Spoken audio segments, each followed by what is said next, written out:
London, 1815.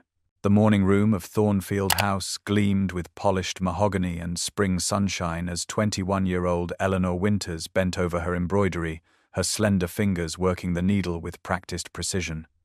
The cheerful yellow walls and delicate floral furnishings stood in stark contrast to the oppressive atmosphere that hung like a shroud over the elegant space. Across the room, Lady Agatha Winters fussed over her two daughters, Cecilia and Beatrice, adjusting lace and smoothing silk as they prepared for the Countess of Harlow's ball that evening. When Eleanor gathered her courage to request permission to attend, Lady Agatha turned cold eyes upon her stepdaughter, her lips curling in a smile that held no warmth.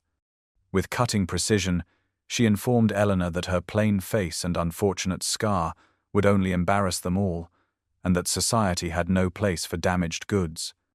The words struck Eleanor like physical blows, though she had heard variations of them countless times in the 5 years since her father had died. Lord Edward Winters had been a kind and loving father, but his death had left Eleanor entirely at the mercy of a stepmother who despised her for both her inheritance and the beauty she had inherited from her mother. The late Lady Winters had been celebrated as an incomparable beauty in her day, and Lady Agatha, who had married Lord Winters just 3 years ago, could not forgive Eleanor for being a living reminder of her predecessor. As Lady Agatha continued preparing her own daughters, Eleanor quietly gathered her embroidery and slipped from the room, her honey-brown curls falling forward to shield the left side of her face, where the scar from the fire that had nearly taken her life at 16 years old traced a path from temple to jaw. She made her way through the grand house to the forgotten East Wing, where her chambers had been relocated shortly after her father died. The systematic campaign to erase Eleanor from society had begun subtly. First, Lady Agatha had claimed Eleanor needed time to properly mourn her father. Then came concerns about her health, her scar, her supposed nervous disposition. Invitations were intercepted, potential callers turned away with excuses, and gradually, the world had forgotten Lord Winters had a daughter at all. Eleanor entered her modest bedchamber, with its faded blue wallpaper and view of the untended East Gardens. This was her prison, though one with comfortable furnishings and plenty of books. Lady Agatha permitted her to remain at Thornfield only because the terms of Lord Winters' will made it impossible to displace her entirely without causing a scandal. Instead, she had chosen a more insidious punishment, condemning her stepdaughter to invisibility. As Eleanor gazed out at the overgrown rose garden her mother had once lovingly tended, she wondered if there would ever be an escape from this half-life, this existence on the margins of a world that had been encouraged to forget her. Beyond the faded blue wallpaper of her bedchamber lay Eleanor's true sanctuary, a forgotten library tucked into the furthest corner of the unused east wing of Thornfield House. She made her way through silent corridors where portraits of Winter's ancestors gazed down with painted eyes that seemed to follow her movement, until she reached the heavy oak door, concealed behind a faded tapestry. The library had clearly been her father's private retreat, untouched since his death, and overlooked during Lady Agatha's aggressive renovations of the main house. Afternoon sunlight streamed through tall, unwashed windows, illuminating dancing dust motes and casting golden light across towering bookshelves that reached toward the ornately plastered ceiling. The room smelled of leather bindings, old paper, and the subtle hints of the cedar oil Eleanor used to preserve the precious volumes.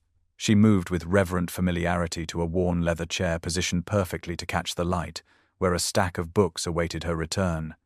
Unlike her stepsisters, who devoured fashion plates and gossip sheets, Eleanor immersed herself in works of philosophy, natural science, and mathematics, subjects that would have scandalized Lady Agatha had she known the extent of her stepdaughter's unconventional education.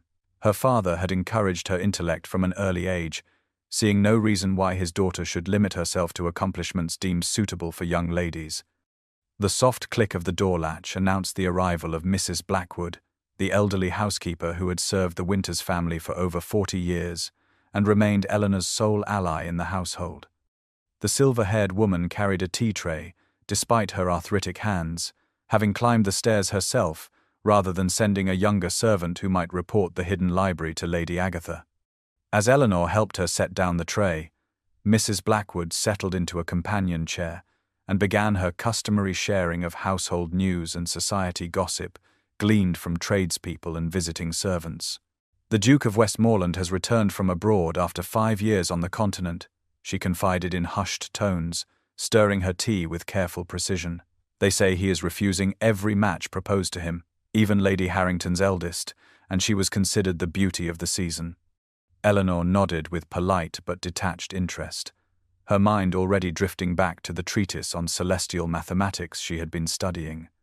The comings and goings of aristocrats, even ones as powerful and wealthy as the Duke of Westmoreland, held little relevance to her secluded existence. She could not possibly imagine how this particular piece of gossip might soon intersect with her carefully contained world, or that the man who had rejected every celebrated beauty in London would shortly upend the quiet resignation with which she had accepted her fate. The pale lavender light of dawn had barely begun to filter through the morning mist when Eleanor slipped from the house, her heart quickening with the familiar thrill of temporary freedom. These solitary rides, stolen in the hushed hours when Lady Agatha and her daughters slept soundly behind their silk bed curtains, represented the only moments when Eleanor truly felt alive. She wore her oldest riding habit, the forest green wool frayed at the cuffs but perfectly serviceable, her honey-brown hair secured in a simple knot at the nape of her neck. Nimbus, her father's aging grey gelding, greeted her with a soft nickering as she entered the stables, the elderly groom Thomas pretending not to notice her, as was their long-standing arrangement. Soon she was galloping through the estate woods, the cool spring air rushing past her face, temporarily banishing the suffocation of her confined existence. The mist hung heavy between ancient oaks, creating an otherworldly landscape that felt removed from the constraints of proper society. It was perhaps this dreamlike quality that caused Eleanor to take the corner too quickly, nearly colliding with another rider who emerged suddenly from a crossing path. Both horses reared in alarm, and Eleanor barely maintained her seat as the stranger deftly controlled his magnificent black stallion. The gentleman, for his attire and bearing, marked him unmistakably as such, apologized with genuine concern, his deep voice carrying a hint of an accent that suggested years abroad. The stranger was tall and broad-shouldered, with features that balanced aristocratic refinement with unexpected warmth, his dark hair slightly too long for current fashion. As they exchanged apologies, fat raindrops began to fall through the canopy above, quickly intensifying into a proper downpour. The gentleman noticed his horse favoring its right foreleg, the result of their near collision, and with practical decisiveness, suggested they seek shelter in a nearby gamekeeper cottage he had passed earlier. The small stone building offered modest but welcome protection, its single room containing little more than a rough-hewn table, 2 chairs, and a cold hearth. The confined space created an unusual intimacy as they listened to rain hammering against the thatched roof. Their conversation began with polite observations about the weather, but quickly deepened when Eleanor mentioned the volume of Wordsworth peeking from her saddlebag. The gentleman expressed surprise at her literary interests, noting that most ladies of his acquaintance discussed only the weather and fashion with tedious predictability. Eleanor replied without thinking that she found both equally unpredictable and rarely worth the attention they received, immediately biting her lip at her own forthrightness. Instead of taking offense, the gentleman laughed with genuine delight, his grey eyes warming as he regarded her with increasing fascination. They spoke of poetry and philosophy until the rain subsided, neither offering their name or position, existing briefly in a moment outside the rigid hierarchies that governed their world. As they parted ways at the edge of the wood, Eleanor could not possibly know she had just spent the morning in conversation with Alexander Blackwood, the Duke of Westmoreland, nor that he rode away equally ignorant that the forthright, intelligent woman with the intriguing scar was the very same reclusive daughter of Lord Winters, whose absence from society had begun to pique his curiosity. The glittering chandeliers of Lord and Lady Berkshire's London townhouse cast prismatic light across the assembled aristocracy, their jewels and finery sparkling like stars against the midnight blue silk wallpaper and gilt furnishings. Alexander Blackwood, Duke of Westmoreland, stood with practiced composure near a marble column, his tailored black evening attire and austere countenance creating an aura of unapproachable grandeur that failed to deter ambitious mothers. He had returned from 5 years abroad only to find London society unchanged, still a marketplace where titles and fortunes were bartered through advantageous marriages. He mechanically declined a third dance request from the breathless daughter of a viscount, his attention wandering to the elaborate centerpieces adorning the dining table visible through open double doors. His closest friend, Lord James Hastings, approached with 2 glasses of brandy, handing one to Alexander with a knowing smirk. When James inquired about his evident distraction, Alexander reluctantly admitted his thoughts had repeatedly returned to the woman he had encountered in the woods 3 days prior. "There was something about her that challenges me," he confided in low tones, her directness, her intellect untempered by the usual social niceties. "Most women tell me what they believe I wish to hear, but she spoke as though my title were irrelevant." James laughed softly, noting that most women would faint at the mere prospect of spending an unchaperoned hour with the Duke of Westmoreland in a gamekeeper cottage. Alexander was saved from responding by the announcement of new arrivals. Lady Agatha Winters entered with 2 young women who shared her pinched expression and calculating eyes, though they had been dressed in the height of fashion. Lady Agatha immediately began a determined circuit of the room, positioning her daughters advantageously and speaking loudly of their accomplishments in music and watercolors.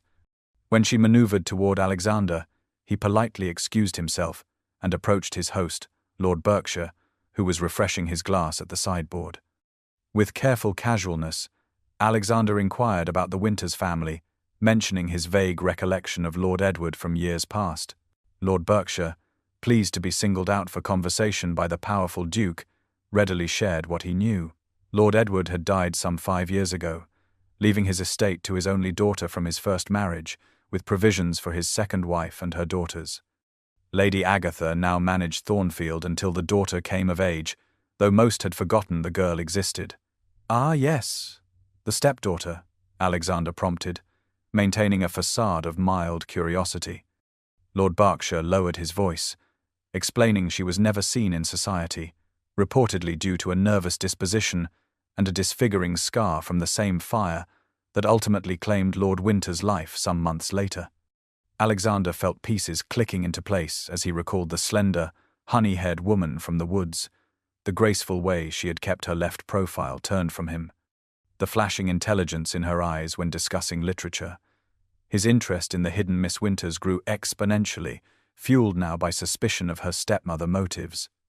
If the young woman he had met was indeed Eleanor Winters, then someone had gone to extraordinary lengths to keep her isolated from society, and Alexander found himself increasingly determined to discover why.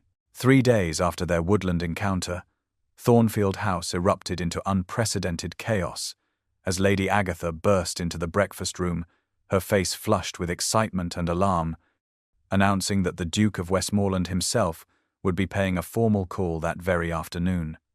The news sent the household into a frenzy, with servants polishing silver that had not gleamed in years, fresh flowers being arranged in every room, and the best tea service brought out from storage.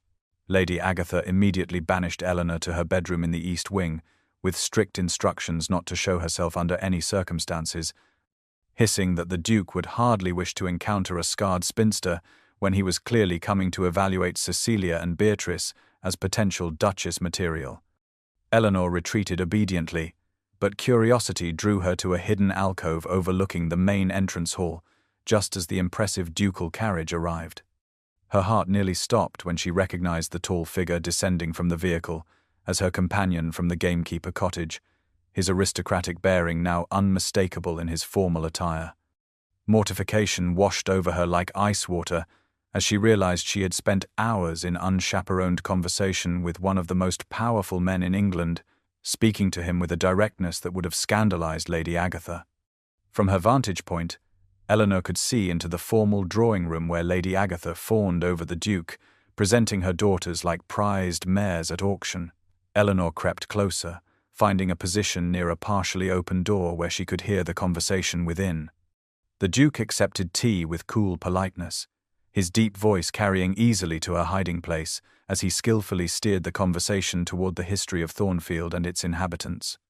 When Lady Agatha mentioned Lord Winters in passing, the Duke commented that he seemed to recall Lord Winters had a daughter from his first marriage.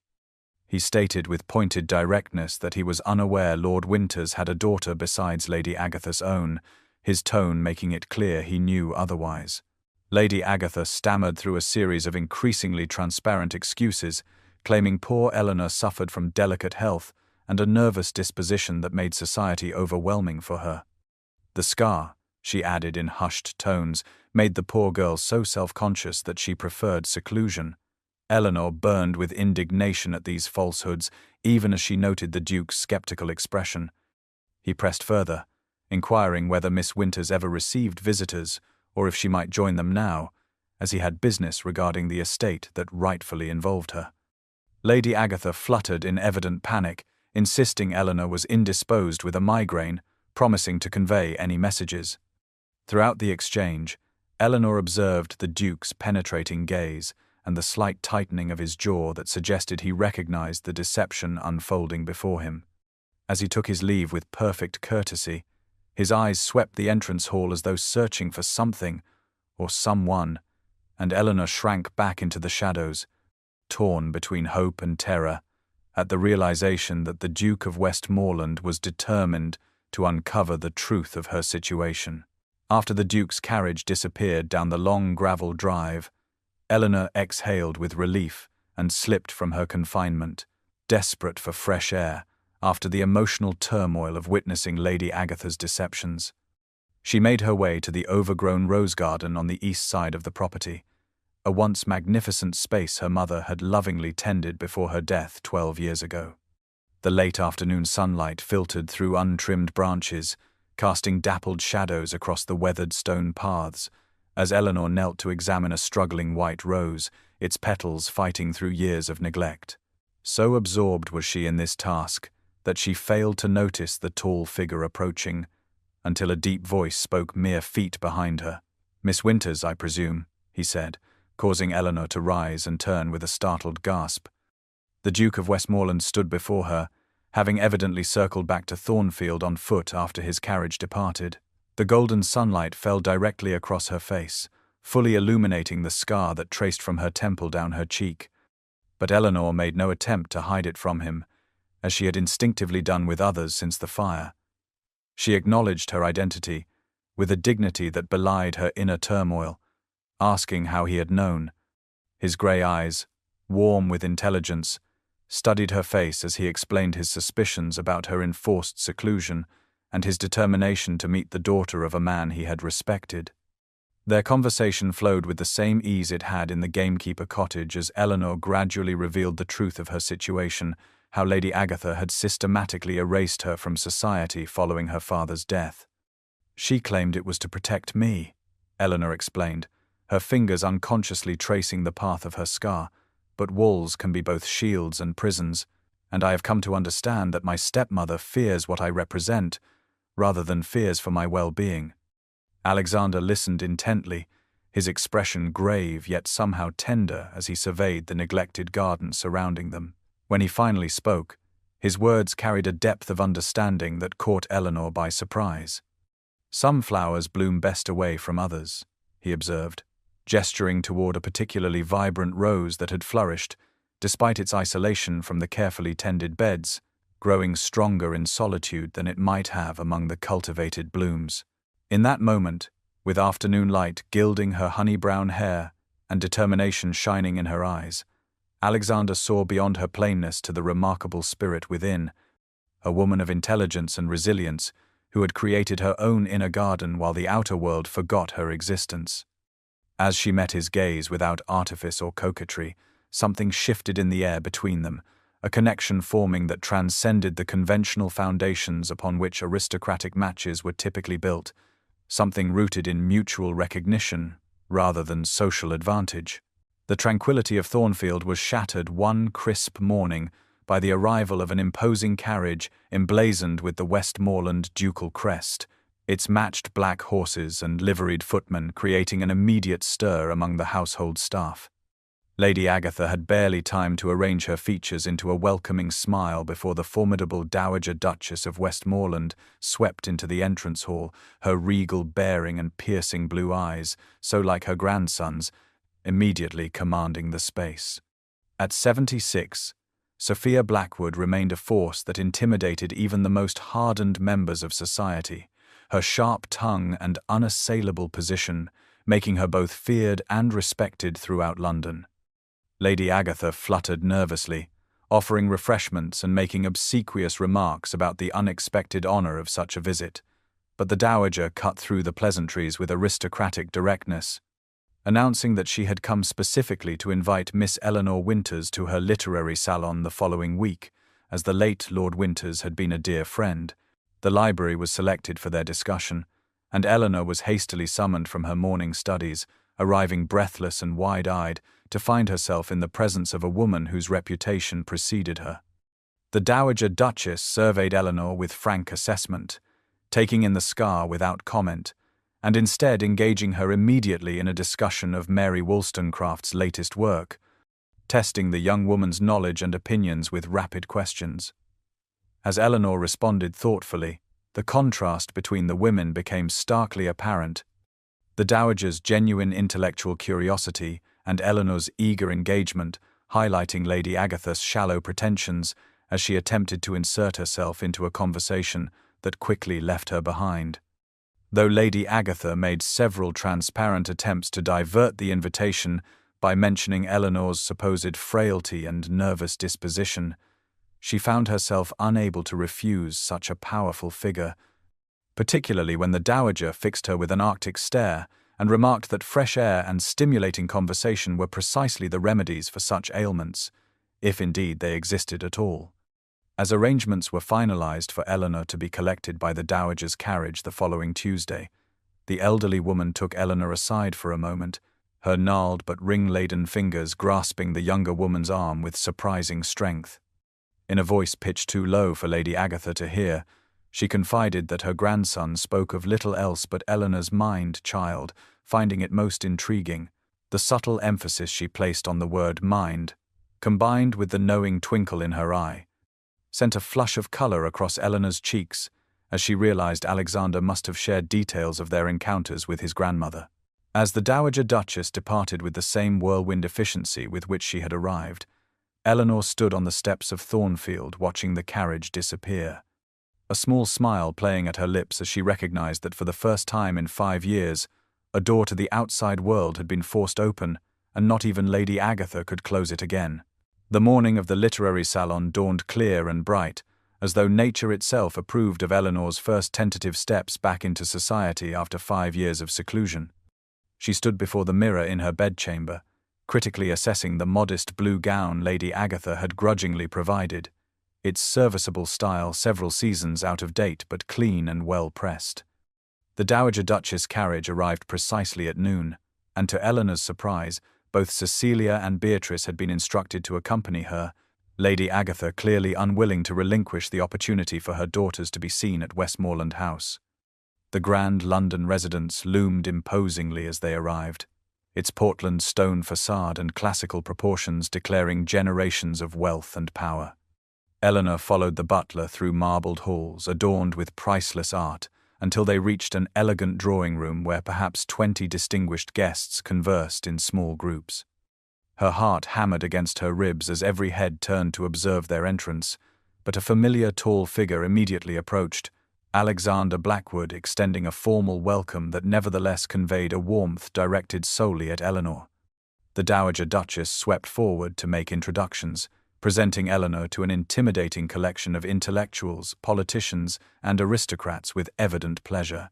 The initial conversation remained superficial, until a heated debate erupted regarding Rousseau's theories on natural education, at which point Eleanor, forgetting her nervousness, offered a thoughtful critique that silenced the room. She spoke with quiet authority about the inherent contradictions in Rousseau's approach, suggesting alternative interpretations that balanced his idealism with practical application. The distinguished assembly listened with growing interest, several nodding approvingly, as Alexander watched with unmistakable pride, his grandmother leaning close to murmur that intelligence and courage represented a rare combination indeed.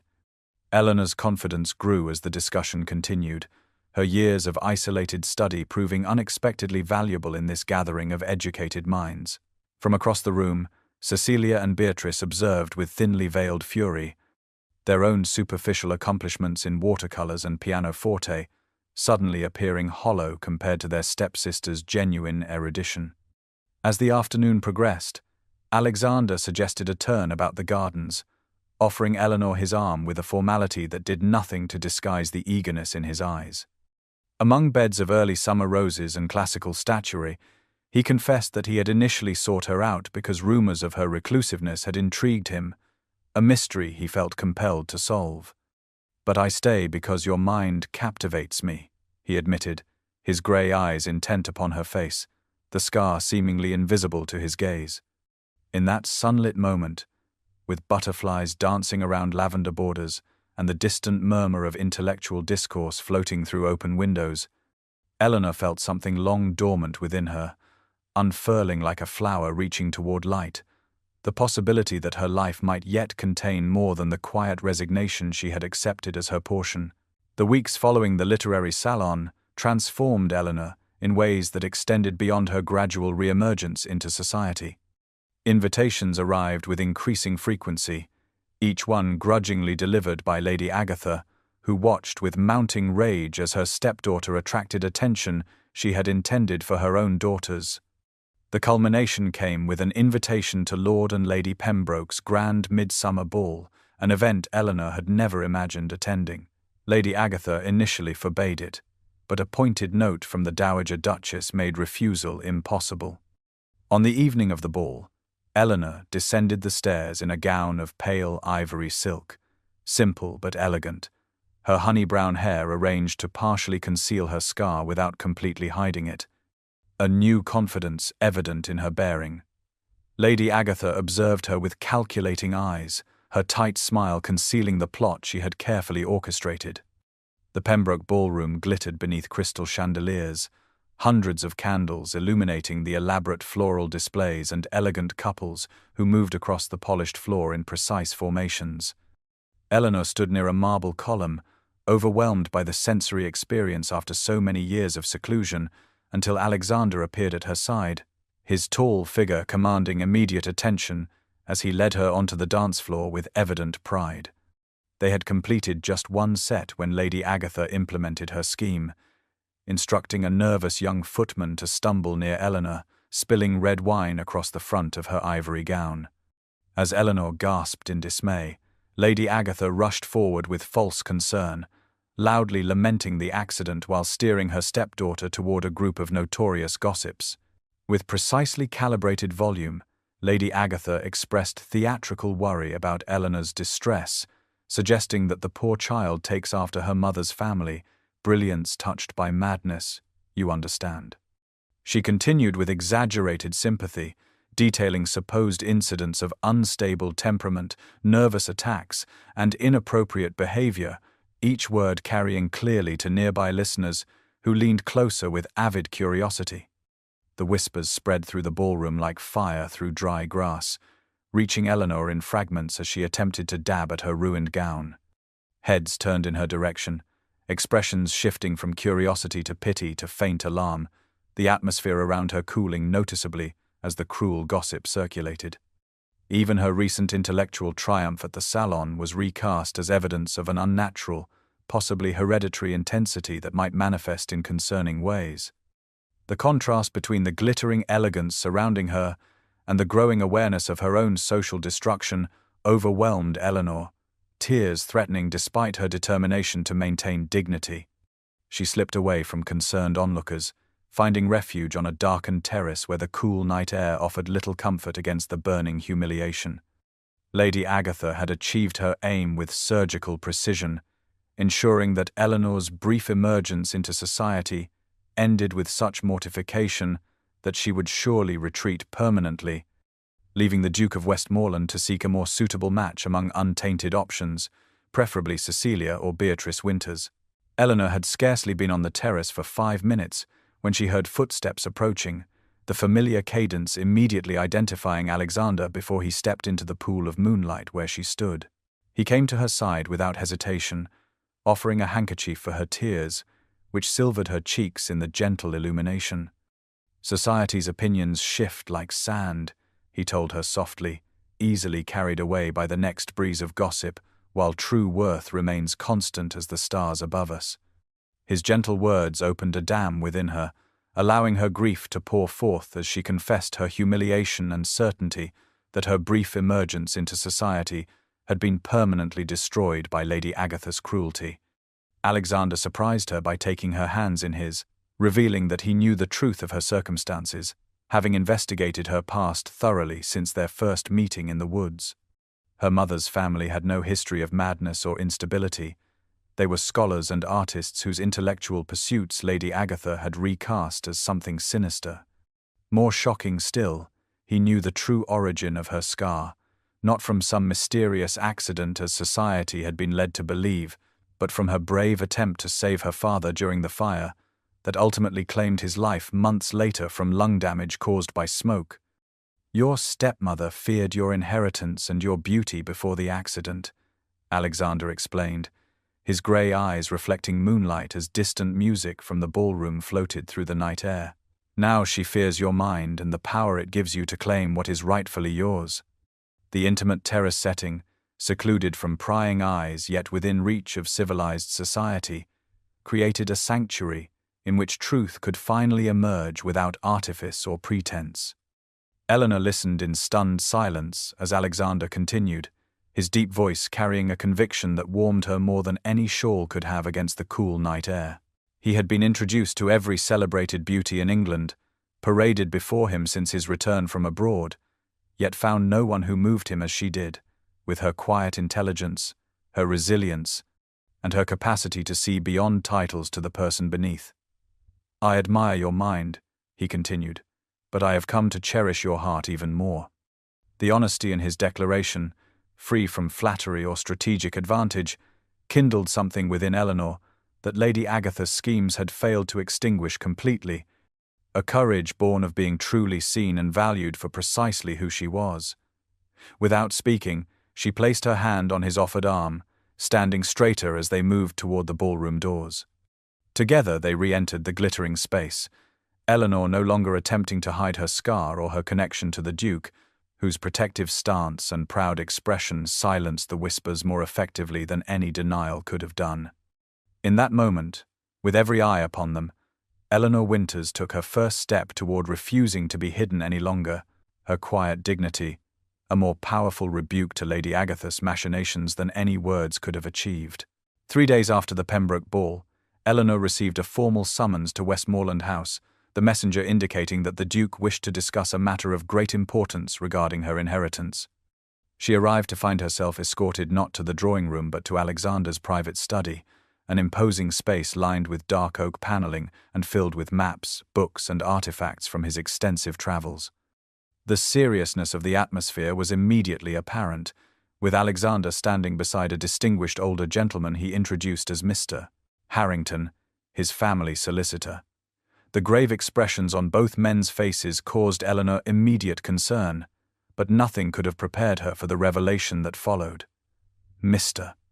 Harrington explained that while organizing old correspondence belonging to the Dowager Duchess, he had discovered a letter from Lord Winters containing references to a will that differed substantially from the document Lady Agatha had presented after his death.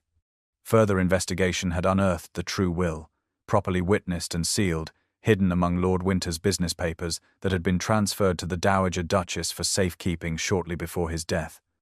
The solicitor unfolded the document with careful hands, explaining in measured tones that according to these legal instructions, Eleanor had inherited not merely a portion but the vast majority of the Winters estate, including Thornfield House itself, with Lady Agatha granted only a modest allowance and the use of a dower house on the property. For 5 years, her stepmother had been systematically mismanaging an estate that rightfully belonged to Eleanor, siphoning funds for her own use, while keeping the true heir isolated and ignorant of her rights. "She had every reason to keep you hidden," Alexander said softly. "Your emergence into society threatened her control." creating the risk that someone might recognize the disparity between your circumstances and your rightful position. The gravity of the betrayal settled over Eleanor like a physical weight, as she struggled to absorb the implications. Lady Agatha's cruelty suddenly made perfect sense, not merely the petty jealousy Eleanor had assumed, but a calculated campaign to protect her fraudulent claim to the Winters' fortune. Faced with the opportunity for justified retribution, Eleanor found herself torn between righteous anger and a reluctance to inflict the same suffering she had endured. "What kind of person would I become if I repaid cruelty with cruelty?" she asked quietly, her grey eyes meeting Alexander's across the polished surface of his desk. "Lady Agatha has 2 daughters to consider, whatever her sins against me." The soft light from the study windows illuminated her face as she spoke, revealing not weakness but a moral fortitude that clearly moved Alexander. He watched her with evident admiration as she began to consider a path forward that would restore her rights without descending to her stepmother's level of vindictiveness, her inherent compassion remaining intact despite years of mistreatment. The morning after her revelatory meeting at Westmoreland House, Eleanor returned to Thornfield with purpose in her stride, requesting Lady Agatha join her in the formal drawing-room after breakfast. The space, with its faded elegance and portraits of Winter's ancestors gazing down from gilt frames, provided the perfect setting for the reckoning that had been 5 years in coming. Eleanor positioned herself near the fireplace, drawing strength from the faces of generations past, particularly her mother's gentle visage captured in oils above the mantel. When Lady Agatha swept in with her usual air of authority, she faltered momentarily at the sight of Eleanor, standing tall in the place traditionally occupied by the mistress of the house. Without preamble, Eleanor informed her stepmother that she was aware of the true will and the systematic deception that had relegated her to the shadows while her inheritance was misappropriated. Lady Agatha's face drained of colour as Eleanor continued in measured tones, explaining that the legal documents had been recovered and authenticated, returning control of Thornfield and the entire Winters estate to its rightful heir. The afternoon light streamed through tall windows, illuminating the dust motes dancing between the 2 women as Eleanor delivered her decision. "You will continue to live here, and your daughters will have their dowries as my father wished," she stated calmly. "But this house and its management return to me, effective immediately."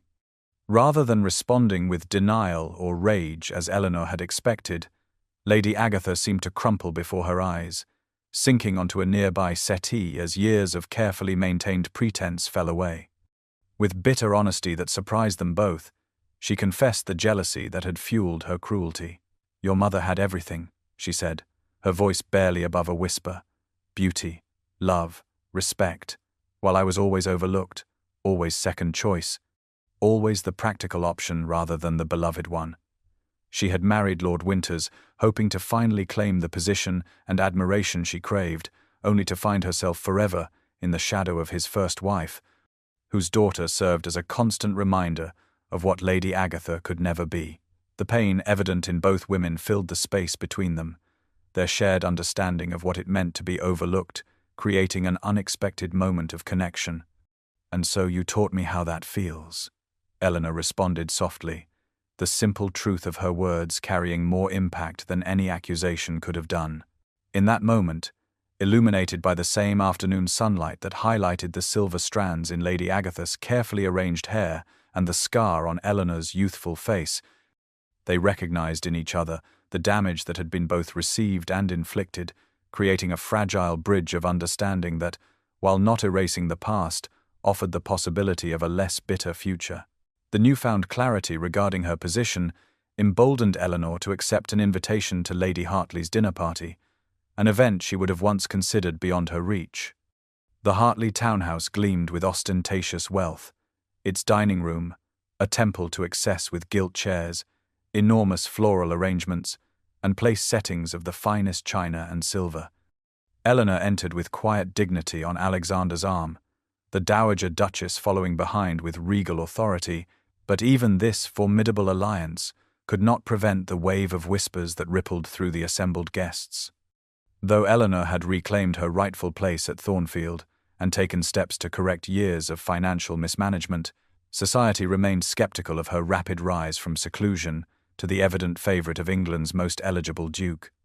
Lady Hartley, a woman whose social influence was matched only by her capacity for cruelty, made little attempt to disguise her disapproval, seating Eleanor far from Alexander, and between two nearly deaf gentlemen who showed no interest in conversation. The sumptuous courses arrived in elegant procession, each more elaborate than the last, while Eleanor maintained her composure despite the whispers that reached her ears in fragments, comments about her scar, her years of isolation, and her supposed unsuitability for a man of Alexander's position.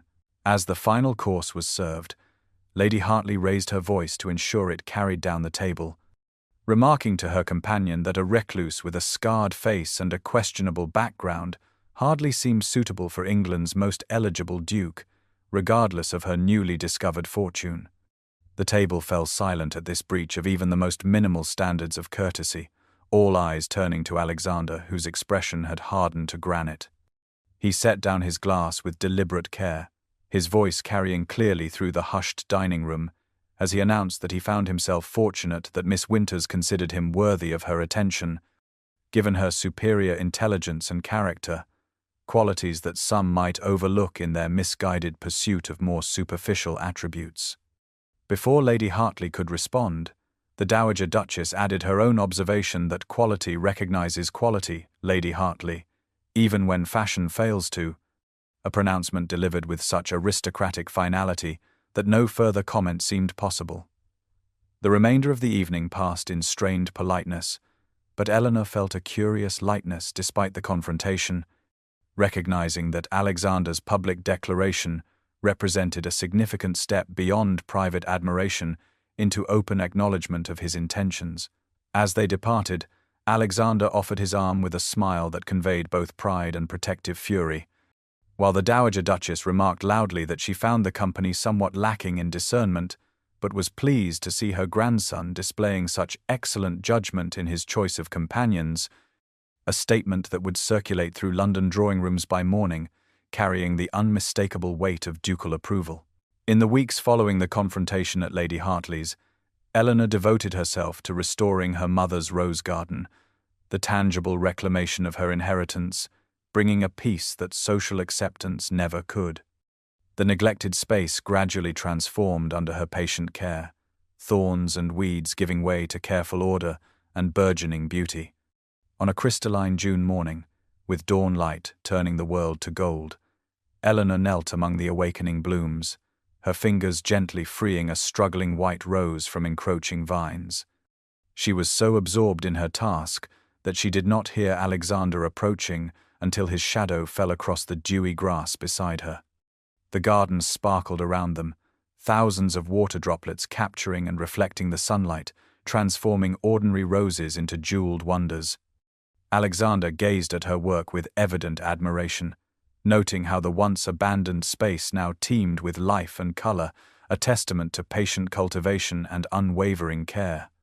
These roses were cultivated in isolation, he observed, his voice gentle in the morning stillness, growing stronger away from others, just as you have.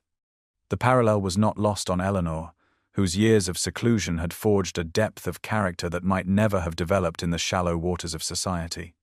To her astonishment, Alexander lowered himself to one knee before her, heedless of the damp soil staining his immaculate trousers, taking her earth-stained hands in his.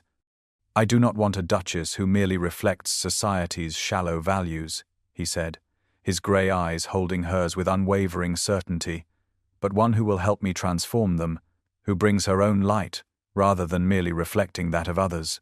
Eleanor felt hope and fear warring within her breast, the possibility of happiness almost too fragile to grasp. "They will always see my scar first," she whispered, her fingers unconsciously rising to trace the mark that had defined her existence for so long.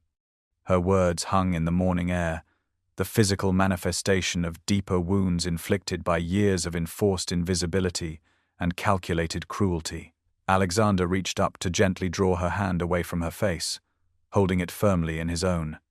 "I see your courage first," he replied with quiet conviction, "your mind second, and everything else as merely the vessel for an extraordinary soul."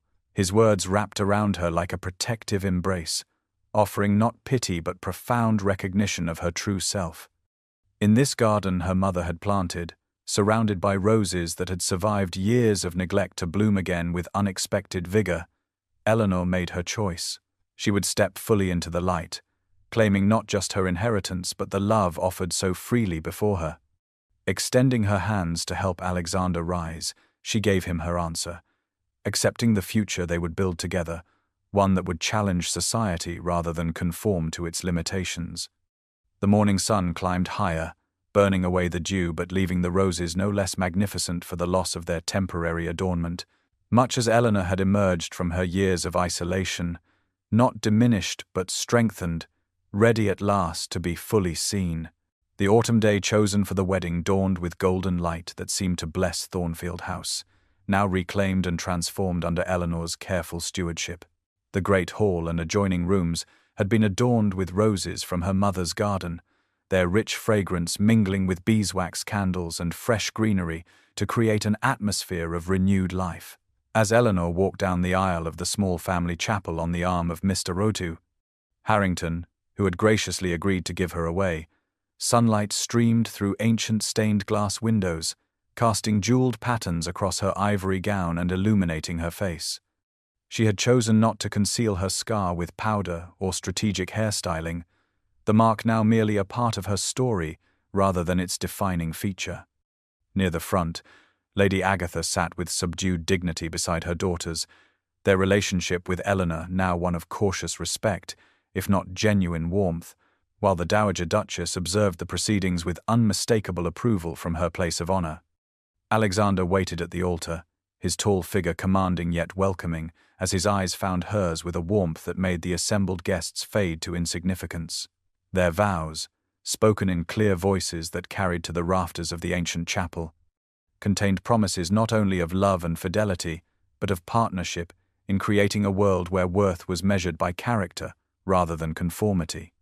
The celebrations that followed blended tradition with the unconventional spirit that characterized their union, setting the tone for the life they would build together.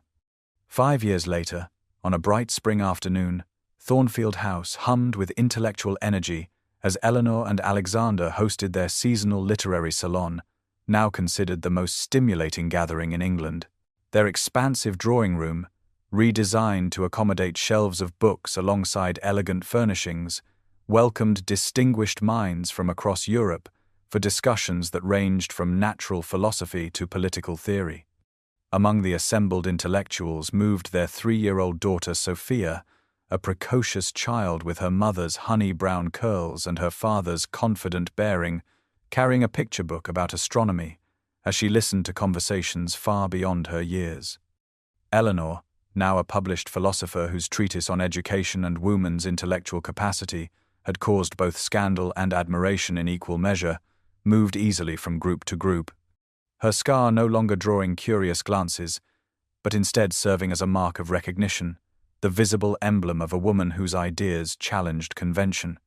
The afternoon sunlight caught the sapphires at her throat, a wedding gift from Alexander, who had commissioned jewels the color of the morning sky they had first shared in the gamekeeper cottage. From her favorite armchair, the Dowager Duchess, now well past 80 but still formidable, observed the scene with evident satisfaction. When a visiting French philosopher remarked on the unusual match her grandson had made, she replied with characteristic directness that Alexander had sought a unique woman and found instead a revolutionary, her sharp eyes twinkling as she watched Eleanor deftly guiding the conversation toward new intellectual territory. What had begun with a chance meeting in misty woods had culminated not merely in personal happiness, but in the gradual transformation of their social circle, creating ripples that extended far beyond Thornfield. Eleanor Winter's Blackwood, once hidden away and forgotten, had emerged not just into visibility but into influence, her journey from shadows to light, illuminating a path for others to follow.